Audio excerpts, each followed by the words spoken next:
Railway RRB group D exam அடுத்து வரப்போகுது. படிக்கிற எல்லாருமே பார்த்தோம் அப்படின்னா வந்து லாஸ்ட் டைம் எவ்வளோ கட் ஆஃப் இருந்துச்சு, எந்த மாதிரிலாம் கொஸ்டின் கேட்டாங்க, அப்போ நம்ம வந்து இந்த டைம் பார்த்தோம் அப்படின்னா எவ்வளோ கட் ஆஃப் தாண்டணும் அப்படின்னா வந்து போஸ்டிங் கிடைக்கும். ஸோ இந்த மாதிரிலாம் பார்த்தோம் அப்படின்னா எல்லாருக்குமே ஒரு ஆர்வம் வந்து இருக்கும்.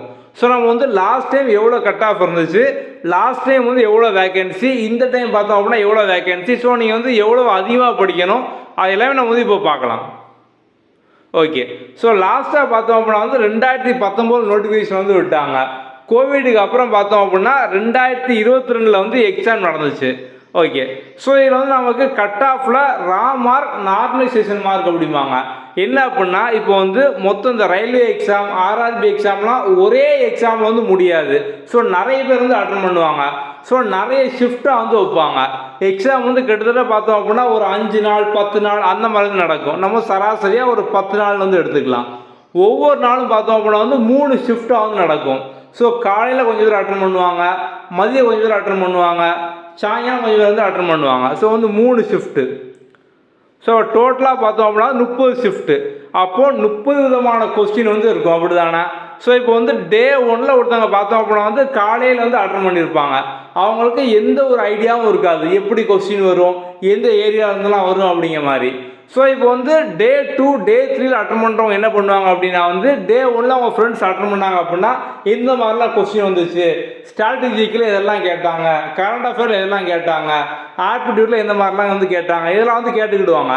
ஸோ அப்போ வந்து டே 2 டே 3ல் அட்டன் பண்ணுறவங்களுக்கு பார்த்தோம் அப்படின்னா ஒரு அட்வான்டேஜ் இருக்குது, அப்படி தானே? அப்போது டே 1ல் காலையில் ஃபஸ்ட் ஷிஃப்ட்டில் அட்டன் பண்ணுறவங்க வந்து 100க்கு ஒரு 50 மார்க் வாங்குறாங்க அப்படின்னா, இதுவே டே 2 டே 3 அந்த மாதிரி போகும்போது அவங்க வந்து ஒரு ஐடியா வந்து கிடச்சிடும். அப்போ டே 2ல் அட்டன் பண்ணுறவங்களால சராசரியாக ஒரு 60 மார்க் வந்து வாங்க முடியும். இதே கடைசி டே 10ல் பார்த்தோம் அப்படின்னா வந்து அவங்க ப்ரீவியஸாக என்னென்ன ஸ்லாட்டில் என்னென்ன கொஸ்டின்லாம் கேட்டாங்க இது எல்லாமே ஃப்ரெண்ட்ஸ்கிட்ட வந்து கேட்டிருப்பாங்க. முன்னாடிலாம் பார்த்தோம் அப்படின்னா வந்து யூடியூப்லாம் வந்து போடுவாங்க. இப்போ தான் பார்த்தோம் அப்படின்னா யூடியூப்லாம் வந்து போடக்கூடாது அப்படிங்கிற வந்து பேன் பண்ணியிருக்காங்க. ஸோ வந்து அப்போ டே 10ல் அட்டன் பண்ணுறவங்க பார்த்தோம் அப்படின்னா வந்து அவங்களுக்கு வந்து எல்லாமே தெரிஞ்சிருக்கும். ஸோ இந்த மாதிரி தான் கேட்டிருக்காங்க, நம்ம இந்த டாப்பிக்லாம் ஸ்ட்ராங்காக படிக்கணும் அப்படிங்கிற மாதிரி. அப்போ டே 10ல் உள்ளவங்க பார்த்தோம் அப்படின்னா 80 கூட வந்து ஈஸியாக வந்து போடுவாங்க. அப்போது இப்போ டே 1ல் உள்ளவங்களால 50 தான் போட முடிஞ்சுது. ஸோ இதே டே 10ல் பார்த்தோம் அப்படின்னா 80 வந்து போட முடிஞ்சுது.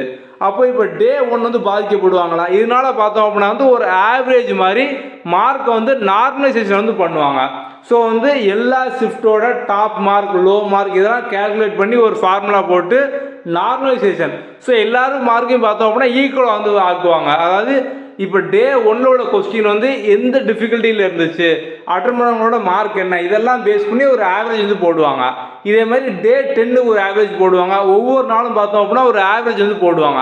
ஸோ அந்த ஆவரேஜ் போட்டு மார்க் வந்து நார்மலைசேஷன் வந்து பண்ணுவாங்க. இந்த மாதிரி பண்ணும்போது பார்த்தோம் அப்படின்னா வந்து எல்லாரோட மார்க்கும் கரெக்டாக அவங்களோட டிஃபிகல்ட்டிக்கு தக்கன எவ்வளோ பேர் அட்டன் பண்ணாங்க அந்த மாதிரி வந்து ஈக்குவலாக வந்து ஆயிரும். ஸோ இப்போ டே 1ல் உள்ளவங்களும் பாதிக்கப்பட மாட்டாங்க, டே 10ல் உள்ளவங்களும் பாதிக்கப்பட மாட்டாங்க. அவங்களோட கொஸ்டின் பேப்பர் டிஃபிகல்ட்டி எவ்வளோ பேர் அட்டன் பண்ணாங்க இதெல்லாம் பேஸ் பண்ணி மார்க் வந்து ஈக்குவலாக வந்து ஆக்கிடுவாங்க. இப்போ எங்கே பாருங்கள், ஸோ ஜென்ரல் கேட்டகரிக்கு பார்த்தோம் அப்படின்னா வந்து நார்மலைசேஷன் மார்க் பார்த்தோம் அப்படின்னா வந்து 60. ஸோ வந்து எஸ்சிக்கு பார்த்தோம் அப்படின்னா வந்து 49.89, எஸ்டிக்கு 43.58, ஓபிசிக்கு 55.65, இடபிள்யூஎஸ்க்கு பார்த்தோம் அப்படின்னா வந்து 40. ஸோ இதான் பார்த்தோம் அப்படின்னா வந்து லாஸ்ட் டைமுக்கான கட் ஆஃப். அப்போ இந்த டைம் நீங்கள் வந்து இதை விட தாண்டி அப்படின்னாலே போதுமானு கேட்டிங்க அப்படின்னா லாஸ்ட் டைம் வேகன்சியும் பார்த்தோம் அப்படின்னா வந்து கூட, இந்த டைம் பார்த்தோம் அப்படின்னா வேகன்சி வந்து கம்மி. ஸோ நீங்கள் ஜஸ்ட் ஒரு ரெஃபரன்ஸாக வந்து எடுத்துக்கோங்க. எல்லாருமே பார்த்தோம் அப்படின்னா வந்து 80க்கு மேலே வந்து கரெக்டாக போடணும். ஸோ இப்போ நெகட்டிவ் மார்க் வந்து இருக்குது. நீங்கள் வந்து ஒரு கொஸ்டின் கரெக்டாக போட்டிங்க அப்படின்னா 1 மார்க்கு, இதே ஒரு கொஸ்டின் தப்பாக போட்டிங்க அப்படின்னா -0.33 மார்க்கு. ஸோ வந்து நெகட்டிவ் மார்க் வந்து இருக்குது. ஸோ வந்து அக்யூரஸியாக ஒரு 80க்கு மேலே போடணும். இந்த மாதிரி வந்து எல்லா கம்யூனிட்டியுமே, ஸோ நீங்கள் வந்து எந்த கம்யூனிட்டியாக இருந்தாலும் சரி எல்லாருமே பார்த்தோம் அப்படின்னா 80க்கு மேலே போடணும் அப்படிமா வந்து பிளான் பண்ணிக்கோங்க. ஸோ இந்த கட் ஆஃப் நீங்கள் ப்ரீவியஸ் இயர் கட் ஆஃப் எல்லாமே பார்த்தோம் அப்படின்னா வந்து இந்த டைமும் அதே மாதிரி தான் நம்ம சொல்ல முடியாது. கொஸ்டினோட டிஃபிகல்ட்டி அப்படிங்கிறது இருக்குது, இதெல்லாம் பேஸ் பண்ணி பார்த்தோம் அப்படின்னா வந்து வரும்.